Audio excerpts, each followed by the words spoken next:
दिल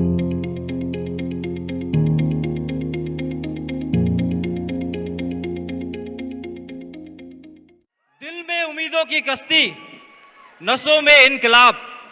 दिल में उम्मीदों की कश्ती, नसों में इनकलाब। होश दुश्मन का उड़ा देंगे हम, पूछो ना आज। दूर रह पाए दम कहां इस मंजिल में है, हम अभी से क्या बताएं क्या इस दिल में है। दोस्तों, myself Laxman Sundare in front of you. आज से तकरीबन 4.5 साल पहले मैंने चंडीगढ़ यूनिवर्सिटी से अपना बीटेक पास आउट किया था। बीटेक पास आउट किया था और बीटेक पास आउट करने के बाद में एक बहुत अच्छी सी कंपनी में जॉब लगी थी।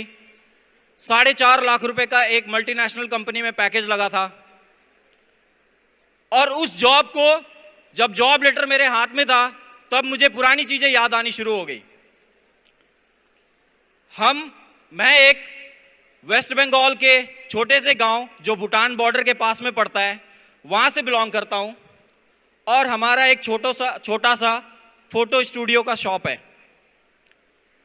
उस फोटो स्टूडियो के शॉप पे हम 5 फैमिली मेंबर मिलके काम करते थे और पूरा फैमिली मेंबर मिलके जब काम करते थे तो दिन की कमाई जो है वो 150, कभी 200, कभी 60 रुपये, कभी 40 रुपये तक होती थी एक दिन की कमाई। दोस्तों, मेरे पापा ने मेरे को फोटोग्राफी जब मैं क्लास 4 क्लास में पढ़ता था तब सिखा दी थी। मैं टेबल पे खड़े होकर लोगों के फोटो खींचता था और ऐसे याद रखता था कि इसका एक खींचा हुआ है, और पापा जब आते थे तब मैं बताता था। और ये कमाई से मेरे मम्मी पापा ने मुझे एक इंग्लिश मीडियम स्कूल में पढ़ाया था। जब 12th पास आउट किया तो डिसीजन बन रहा था क्या करूं क्या करूं क्या करूं। तो बाकी डिग्री सारे करते थे तो मैंने डिसाइड किया मैं बीटेक करूंगा। और मेरे घर वालों ने मेरे बीटेक की पढ़ाई के लिए 15 साल पैसे जोड़ के मेरी बीटेक करवाई थी। 15 साल के पैसे सेविंग्स जोड़ के मेरी बीटेक करवाई थी। और बीटेक जब कंप्लीट हुआ तो मेरे हाथ में जब डिग्री थी तो कुछ कैलकुलेशंस दिमाग में आने लग गए कि 15 साल तक जो कमाई घर वालों ने की, जो सारी चीज़ें मेरे लिए की गई, वो मैं उनको कितने टाइम बाद रिटर्न कर सकता हूँ। जो उन्होंने सपने जोड़ के रखे थे, जो उन्होंने उम्मीदें जोड़ के रखी थी, जो उन्होंने सोच रखा था कि ये सारी चीज़ें कब मिल पाएंगी, तो मैं जब कैलकुलेशन करने लग गया तो मुझे अंदाज़ा हुआ कि शायद मैं 30 साल में भी इसको पूरे ना कर पाऊँ। और दोस्तों, आप सब लोग यहाँ पे बैठे हुए हो, आप में से शायद ही किसी के अंदर इतनी हिम्मत होगी कि मैंने अपने कॉलिंग लेटर को फाड़ दिया था और डिसीजन लिया था कि मैं जॉब नहीं करूंगा। ये मैं आज बता रहा हूं सच्चाई। ये मैंने अपने घर वालों को भी नहीं बताया था क्योंकि 8 लाख रुपए लगा के उन्होंने मेरी बीटेक करवाई थी। और ये डिसीजन मैंने कब लिया था, जब मैंने फॉरएवर को देखा था। देखने के बाद मैं बहुत सारे सीनियर से मिला था, बहुत सारे ऐसे लोगों से मिला था जिनकी तरह मैं बनना चाहता था। And the one among them is mister Mandeep sir, जिनसे मैं मिला था। तो वो जो चीजें लाइफ में उन्होंने की थी मैं वहां तक पहुंचना चाहता था। और मैंने ये देखा था कि सर जॉब वगैरह सब कुछ करके बड़ी बड़ी कंपनीज में काम करने के बाद में लास्ट डिसीजन सर का जब फॉरएवर बन रहा है, तो मैंने भी यही सोचा था कि मेरा भी फाइनल एंड लास्ट प्लेटफॉर्म क्या है, फॉरएवर। दोस्तों, उसके बाद फॉरएवर के बारे में मैंने रिसर्च करना शुरू किया। आपको पता है मार्केट में बहुत सारी कंपनीज है, मुझे भी पता है लोगों को बहुत सारे तरीके से गलत कंपनी में फंसाया जाता है, बहुत सारी चीज़ें की जाती है, मुझे भी पता था ज्वाइन करने से पहले। लेकिन जब मैंने फॉरएवर को देखा तो दोस्तों आप इमेजिन नहीं करोगे, मैंने रात को 4-4 बजे तक लैपटॉप खोल के मैं कंपनी के बैकग्राउंड्स को, कंपनी के प्रोडक्ट्स को, कंपनी के मैनेजमेंट को, ग्लोबल रैली को, बहुत सारी चीज़ों को मैं स्टडी करता था रात को 4-4 बजे तक। और इस दौरान मेरे बहुत अच्छे फ्रेंड जो मेरे क्लासमेट, जो जिनसे मैं बहुत ज्यादा प्यार करता हूं, he is my best friend mister Gurvinder Singh.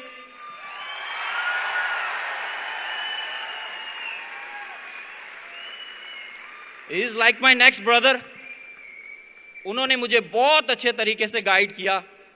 मैं हर एक क्वेश्चन करता था कि ये ऐसे है, ये ऐसे है। मैं कुछ चीज़ें जानबूझ के करता था, वो मुझे बहुत अच्छे तरीके से बताते थे कि देखो लक्ष्मण, ऐसा है, ऐसा है, ऐसा है, आप एक काम करो, पहले इस चीज़ को समझो अच्छे से। और मैं भी बहुत अच्छे से चीज़ों को समझना शुरू किया। समझते समझते फिर मेरे को पूरा क्लियर हो गया कि ये बिजनेस बहुत ज़बरदस्त है, बहुत ज़बरदस्त है। जिसके दिमाग में ये पड़ रहा है ना, वो इंसान को पता चल रहा होगा कि यस, ये बिजनेस कितना ज़बरदस्त है। फिर दोस्तों, मैंने सारे दरवाजे बंद कर दिए और मैंने एक डिसीजन बना लिया कि बस करना है तो सिर्फ फॉरएवर करना है। घर वाले पूछते थे तुम्हारा बीटेक कंप्लीट हो गया, सैलरी नहीं आ रही है क्या? मैं बोलता था अभी 8-10 महीने की ट्रेनिंग चल रही है, जब वो ट्रेनिंग खत्म हो जाएगी तो उसके बाद पैसे आने शुरू होंगे। अब मैं बहुत अच्छे से काम कर रहा हूं, अभी पता नहीं कितना आएगा। अगर बहुत अच्छा काम किया तो 1 लाख से भी ज्यादा आ सकता है। घर वाले बोलते ठीक है, फिर करता रहे, अच्छे से ट्रेनिंग कर बढ़िया से। और दोस्तों, फिर मैंने फॉरएवर में अपनी जर्नी स्टार्ट की। मैं दिन रात काम करता गया। मैं ऐसे लोगों को भी प्रेजेंटेशन दिखाता था जिनका कोई लॉजिक नहीं बनता था कि ये मेरे कल को टीम बन सकती है, ये भी कल को प्रेजेंटेशन दिखा सकते हैं। ऐसे छोटे छोटे से गांव में जाके मैं आपको एक छोटा सा टिप्स देना चाहता हूं। कितने लोग चाहते हो कि मैं भी प्रेजेंटेशन देने में मास्टर बनूं? कितने लोग चाहते हो कि मैं मास्टर बनूं, एकदम ऐसा प्रेजेंटेशन दूं कि मजा आ जाए, सामने वाला इंसान बोले थैंक यू यार? कितने लोग? दोस्तों, मैं आपको एक सलाह दूंगा, पहले 20 ऐसे लोगों को प्रेजेंटेशन दिखाओ जिनके शकल पे लिखाओ ये ज्वाइन ही नहीं करेगा। पहले जाके उनको प्रेजेंटेशन दिखाओ। उन 20 को जब आप प्रेजेंटेशन दिखाओगे ना, तो आपको पता चल जाएगा। वो बोलेगा भाई ये ऐसा है, ये ऐसा है, ये होता नहीं है, चलता नहीं है, करता नहीं है, लोग होता नहीं है, करते भी है, चलता भी है, होता भी है, उड़ता भी है, बस एक बराबर करने वाला होना चाहिए। मैंने जब स्टार्ट किया था तो मुझे पहले एक छोटा सा चेक आया था 1000 रुपए का। दूसरे मंथ का चेक आया था 836 रुपए का। जॉब पे होता तो 72,000 रुपए अकाउंट में होते। यहां पे काम किया तो 2 महीने का खर्चा पीजी पे रहने का वो अलग से चला गया, 1800 रुपए अकाउंट में आए। लेकिन 2 महीने में ना दूध का दूध, पानी का पानी हो गया था। मेरे अंदर आग जाग गई थी कि तेरे को 2 लाख रुपए पहुंचने से कोई नहीं रोक सकता। दोस्तों, 9,500 का चेक क्रॉस हुआ, सुपरवाइजर बना, 20,000 से ज्यादा का चेक बनना शुरू हुआ। फिर मैं मैनेजर बना। मैनेजर बनने के बाद में 48,000 48,000 का चेक मेरे को असिस्टेंट मैनेजर पे। उसके बाद मैनेजर बनने के बाद 48,000 का चेक आया, 52,000 का चेक आया, 58,000 का चेक आया, 75,000 का चेक आया, 1,02,000 का चेक आया, 1,08,000 का चेक आया, 1,51,000 का चेक आया, 2,11,000 रुपए का चेक मैंने क्रॉस किया। ये मेरे पिछले 2-3 सालों की कमाई है। सीनियर मैनेजर बना। सीनियर मैनेजर बनने के बाद में फिर और तगड़े से काम करता गया, दिन रात एक करता गया। और दोस्तों, एक दिन कंपनी की तरफ से मेल आई कि आप एक 5 स्टार लेवल का ट्रिप क्वालिफाई कर चुके हो। दोस्तों, कॉलेज के पढ़ने जाते थे ना तो सुनते थे कि 5 स्टार होटल में ना 500 रुपए की कॉफी मिलती है। हम लोगों से सिर्फ बात करते थे कि 500 रुपए की कॉफी मिलती है। आप इमेजिन नहीं कर सकते हो, जिस दिन मैं पहले दिन 5 स्टार होटल ताज अरावली का ट्रिप मिला था, उस दिन रात को मुझे नींद नहीं आई थी। उस बेड पे इतना मोटा गद्दा पहली बार देखा था मैंने वहां पे।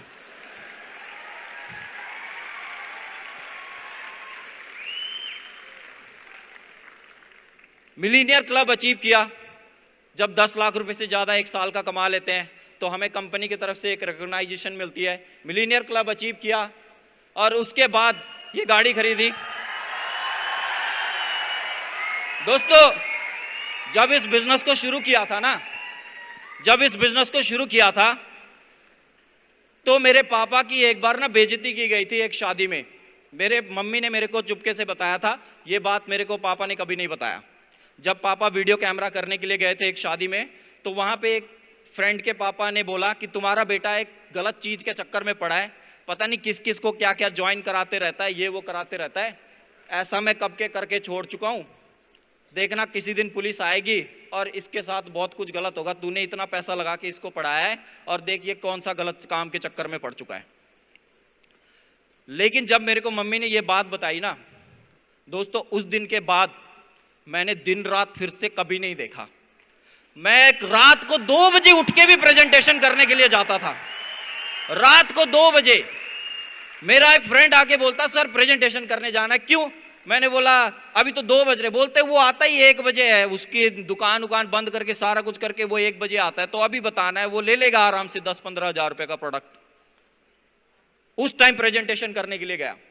एक मेरे जो सबसे बेस्ट टीचर, बहुत अच्छे टीचर, उन्होंने मेरे को टेबल पे बिठा के 1.5 घंटा मेरी क्लास ले ली थी। बोलता तू जब पैदा नहीं हुआ था ना तब ऐसे कंपनीज में करता था, अच्छा खासा बीटेक किया हुआ है, बढ़िया से कोई कंपनी में प्लेसमेंट ले ले, ये कर ले। दोस्तों 1.5 घंटा सुनने के बाद इधर से कान से सुना और इधर से निकाला। मुझे पता था कि मैं क्या कर रहा हूं। और जब मैंने ये गाड़ी खरीदी, मेरे को अभी भी याद है 56 कमेंट जो फेसबुक पे था ना, वो मेरे उस सर का था, I am proud of you my सन।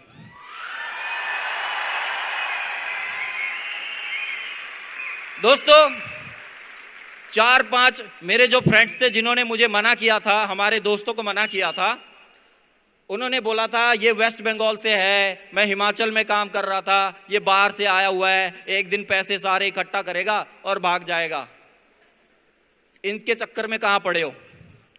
जब ये गाड़ी खरीदी थी ना और 4-5 हमारे दोस्त साथ में बैठ के जब उनके गांव से ये गाड़ी निकाली ना, और उन लोगों को जब आसपास में देखा गाड़ी चलाते हुए, हमें ऐसा लग रहा था गाड़ी रोड पे नहीं उनके सीने पे चला दी हो। समझ रहे हो?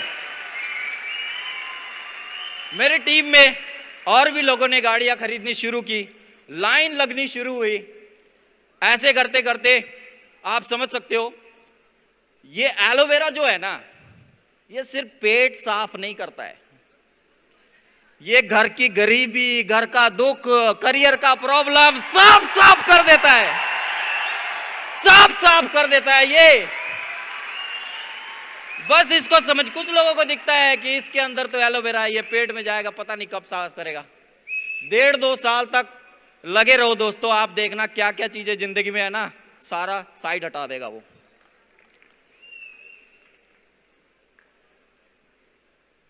दोस्तों सबसे पहली चीज मैं कुछ आपको टिप्स देना चाहूंगा। एक बहुत अच्छी सी स्टोरी है। एक बार ना 2 इंसान को जंगल में भेजा जाता है लकड़ी काटने के लिए, और जब लकड़ी काटने के लिए भेजा जाता है तो दोनों इंसान जल्दी से जल्दी लकड़ी काटने में लग जाते हैं। एक इंसान फटाफट लकड़ी काटता है, दूसरा इंसान क्या करता है, बातें कर रहा होता है ऐसे टाइम पास, ये वो ऐसे वैसे करके, और पता नहीं साथ में कुछ कुछ क्या क्या कर रहा होता है।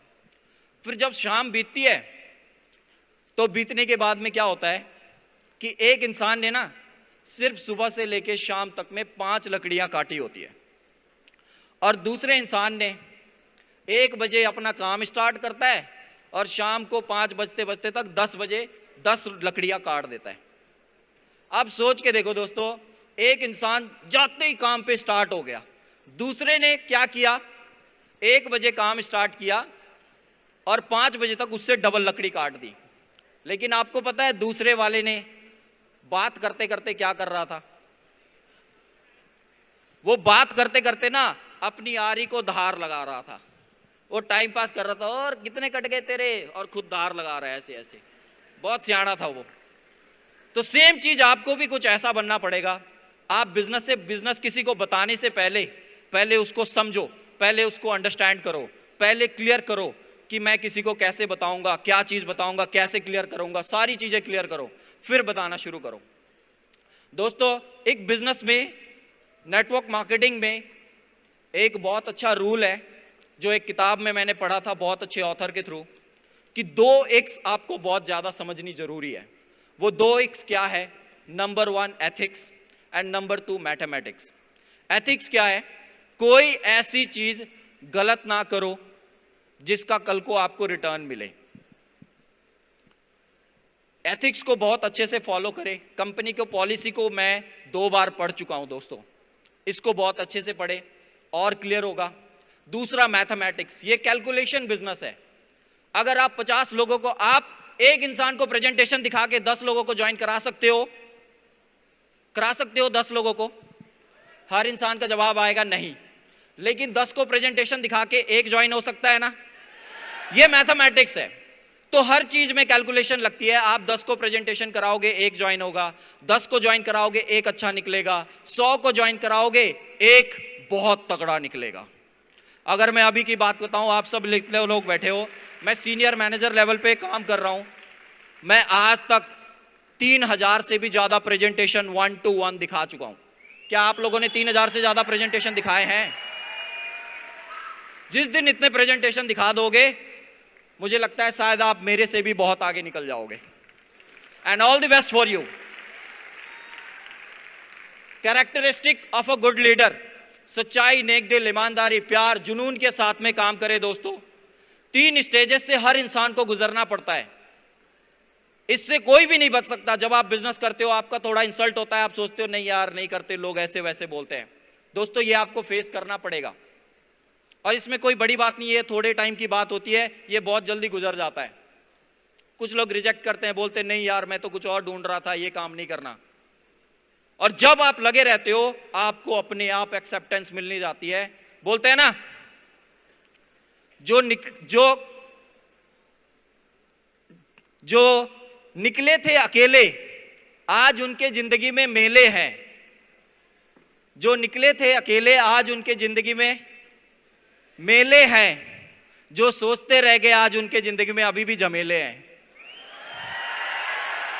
सो धीरे धीरे दुनिया आपको एक्सेप्ट करना शुरू कर देगी।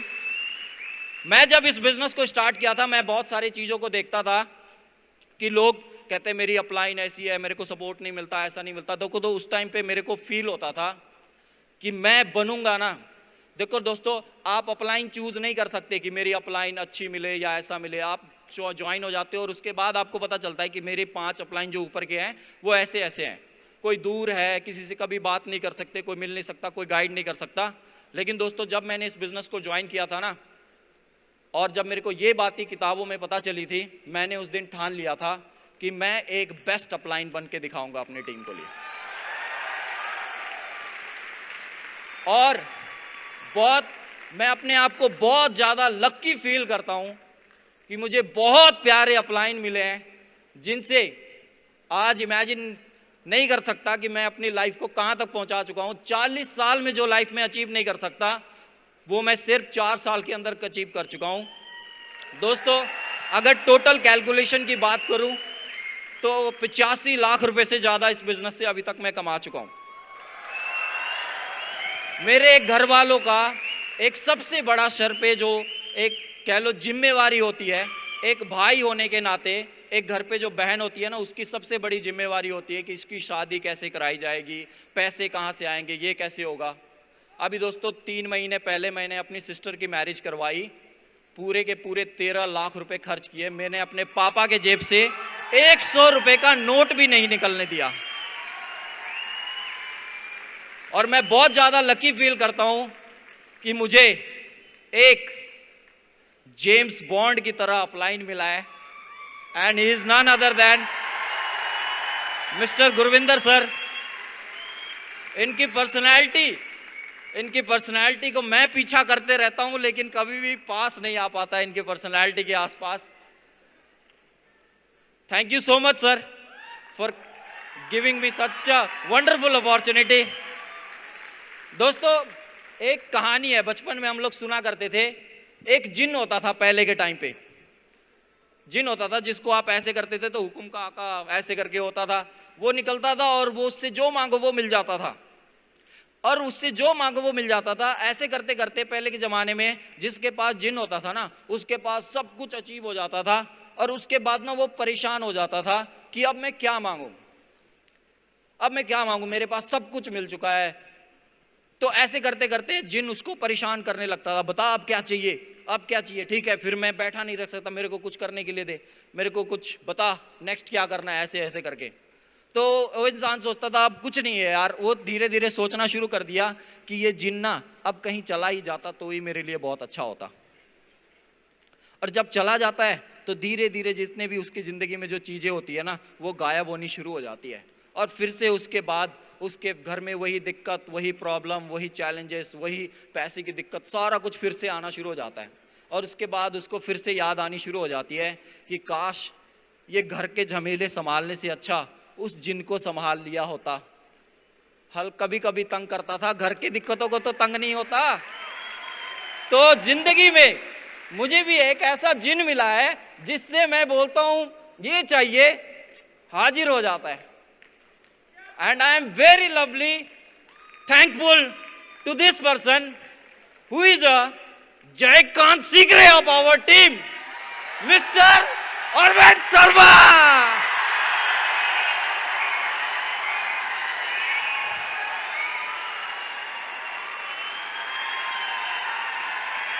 यस, यही एक्साइटमेंट है।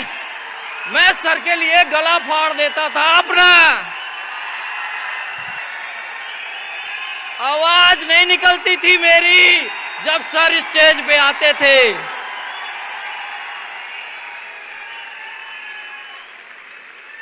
लास्ट एक और कहानी सुनाऊं, छोटी सी है, खत्म होने वाली है, सुनना चाहते हो? एकलव्य की स्टोरी किस किसने सुनी है? एक एकलव्य होता था, वो तीर चलाने उसने एक गुरु से सीखा था, द्रोणाचार्य। जब वो द्रोणाचार्य जी के पास गए थे ना, तो उन्होंने उनको मना कर दिया था तीर चलाना सिखाने के लिए।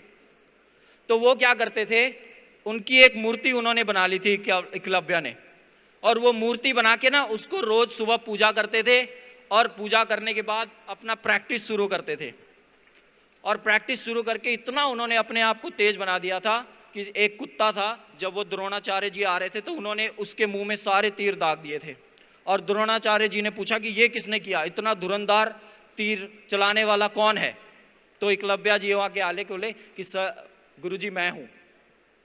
और द्रोणाचार्य जी ने बोला कि मैं तुमसे एक गुरु दक्षिणा लेना चाहता हूँ, क्या तुम दे सकते हो? तो उन्होंने बोला हाँ आप जो मांगोगे वो दे सकता हूँ।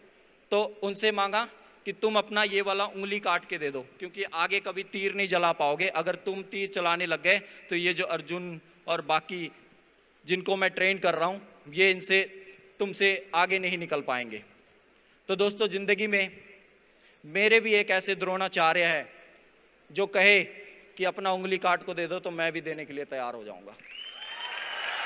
ऐसे गुरु जिनकी ऑफिस में मैं फ़ोटो लगाता था, जिनको जो है जब मैं बिज़नेस अपना शुरू करता था पहले उनको प्रणाम करता था, पहले उनकी बातें याद करता था, पहले उनके प्रिंसिपल्स याद करता था, फिर मैं अपना रोज़ का काम स्टार्ट करता था। And he is none other than my guru mister Mandeep Kamboj.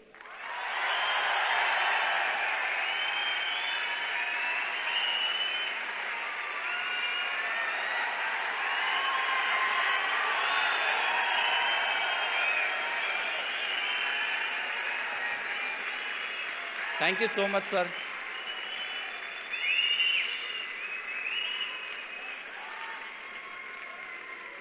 I love you everyone. Thank you sir, मेरी लाइफ बदलने के लिए। Thank you Harish sir for bringing, for managing पूरा 360D फॉरएवर में जो चेंज आपने लाया। हमारी जो महीने में इतनी ज़्यादा चैलेंजेस प्रॉब्लम, हिमाचल में हम सुबह 2-2 बजे, रात को 3-3 बजे उठ के आते थे, वो सारी प्रॉब्लम्स आपने ख़त्म कर दी। बिजनेस को 4 गुना 5 गुना बढ़ाने में आपने हेल्प कर दिया। Thank you so much sir. And thank you racks sir, जिन्होंने एक ऐसी अपॉर्चुनिटी बनाई जो आज 1 लाख 2 लाख नहीं करोड़ों रुपए, करोड़ों लोगों का लाइफ आज चेंज कर चुके हैं।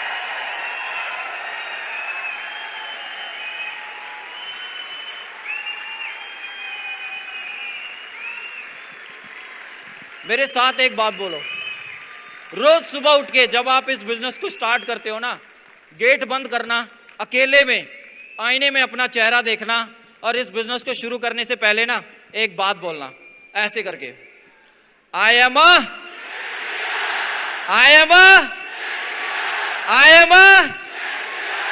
तू मैनेजर बनेगा, तू गाड़ी लेगा, तू 2 लाख रुपए कमाएगा। सो थैंक यू एवरीवन, मिलते हैं